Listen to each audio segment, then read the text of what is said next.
कितना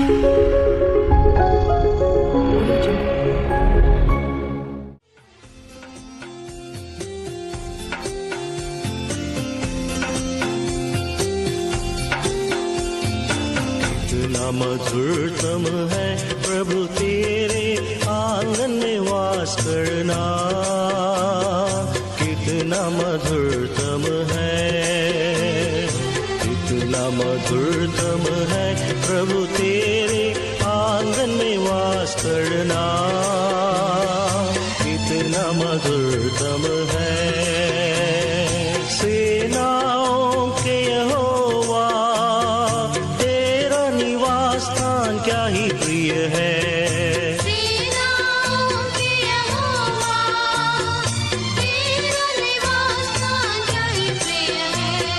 कितना मधुरतम है प्रभु तेरे आंगन में वास करना, कितना मधुरतम है।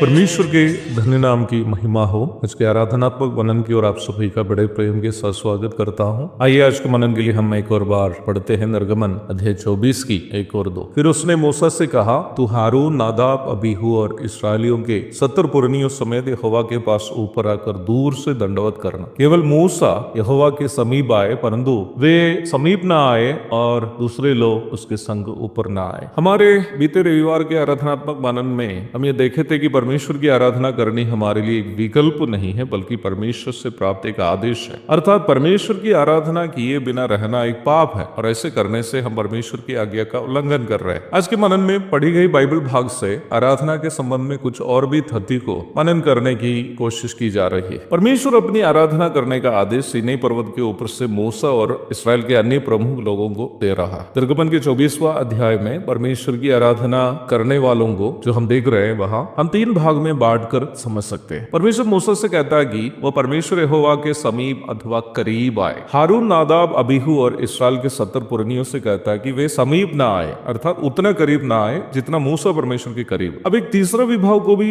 अब वहां देख सकते हैं जो इन दोनों विभाग में नहीं है, परंतु परमेश्वर की आराधना करने के लिए अलग किए हुए थे। वो तीसरा विभाग इस्राएल के आम लोग थे जिन्हें पर्वत के करीब आने की भी अनुमति नहीं थी। निर्गमन 19 की 12 से 23 तक पढ़िएगा। जबकि उन्हें भी मिस्र से इसलिए छुड़ाकर लाए गए थे कि वे भी परमेश्वर की आराधना करें। निर्गमन 7 की 16, 8 की 1, 9 की 1। इस्राएल की पूरी मंडली को प्रभु मिस्र से इसलिए छुड़ाकर लाया था कि वे परमेश्वर यहोवा की आराधना करें। सार्वजनिक परिप्रेक्ष्य में इस्राएल के सभी लोग याजकों का राज्य और पवित्र जाति थे अथवा परमेश्वर की आराधना करने का अधिकार प्राप्त लोग थे। निर्गमन 19 की 6। इसके बावजूद भी परमेश्वर की आराधना करते समय उनकी उपस्थिति का आनंद तीनों विभाग के लोग एक ही स्तर में अनुभव नहीं कर पा रहे। मिलाप वाला तंबू और यरूशलेम के मंदिर में भी इस अंतर को आप अवश्य देख सकते हैं। महायाजक को अधिपवित्र स्थान तक जाकर परमेश्वर के लिए आराधना का अर्पण करने की आजादी थी, इब्रानी 9 की 7। अन्य याजकन केवल पवित्र स्थान तक ही प्रवेश कर सकते थे, इब्रानी 9 की 6। इस्राएल के अन्य लोग जो याजक नहीं है उन्हें केवल मंदिर के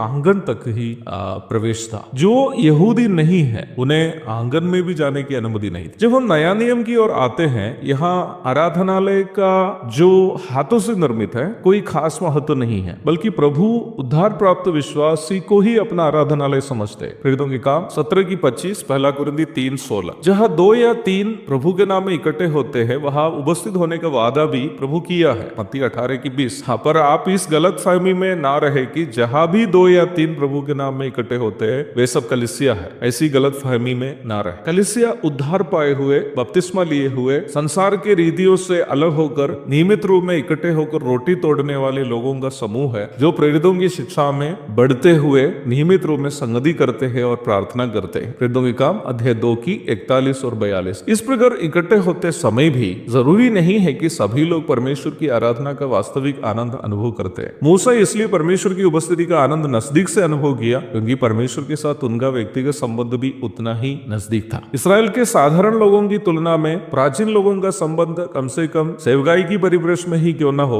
वो अवाम की तुलना में अधिक था और वे परमेश्वर की उपस्थिति का आनंद अधिक अनुभव किया। भले ही जितना मूसा किया उतना तो नहीं। इसराइल के आम लोग परमेश्वर को केवल दूर ही से देख रहा था। मूसा परमेश्वर के साथ बादल में 40 दिन और 40 रात तक रहा, तो प्राचीनगण परमेश्वर के चरणों तले नीलमणि का दर्शन देकर आनंद उठाए। निर्गमन 24 की 10, 24 की 16 और 18। वही इसराइल के आम लोग दूर ही से पर्वत पर परमेश्वर की महिमा को देख रहे थे, दूर ही से देख रहे थे। निर्गमन 24 की 17। हाँ प्यारो, आराधना का आनंद इन तीनों विभाग के लिए अलग अलग थे और वो अनुभव परमेश्वर से प्रत्येक का संबंध पर भी आधारित है। आज इस सप्ताह के प्रथम दिन हम परमेश्वर की आराधना करने जा रहे हैं, लेकिन इन तीनों विभाग में हमारा स्थान कहाँ? क्या हम परमेश्वर के साथ जीने का उस अनुभव से उनकी आराधना करते हुए उनकी उपस्थिति का आनंद अनुभव कर पाएंगे, या केवल कुछ आनंद? और कुछ लोग हैं जो केवल दूर में है, उनको आराधना सभा में भी आने के लिए इच्छा नहीं। मेरे प्यारो,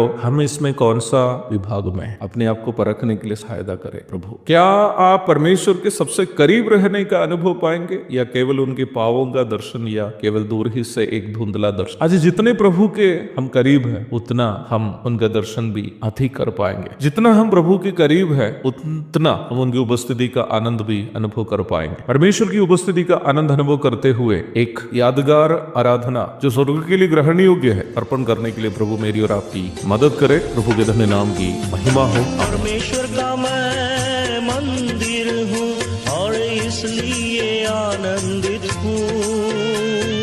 परमेश्वर का मैं मंदिर हूँ और इसलिए आनंदित हूँ।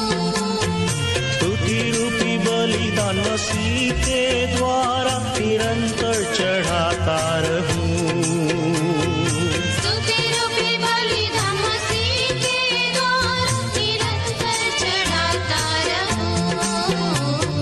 कितना मधुरतम है प्रभु तेरे आंगन में वास करना। कितना मधुरतम है, कितना मधुरतम है प्रभु तेरे आंगन में वास करना। कितना मधुरतम है।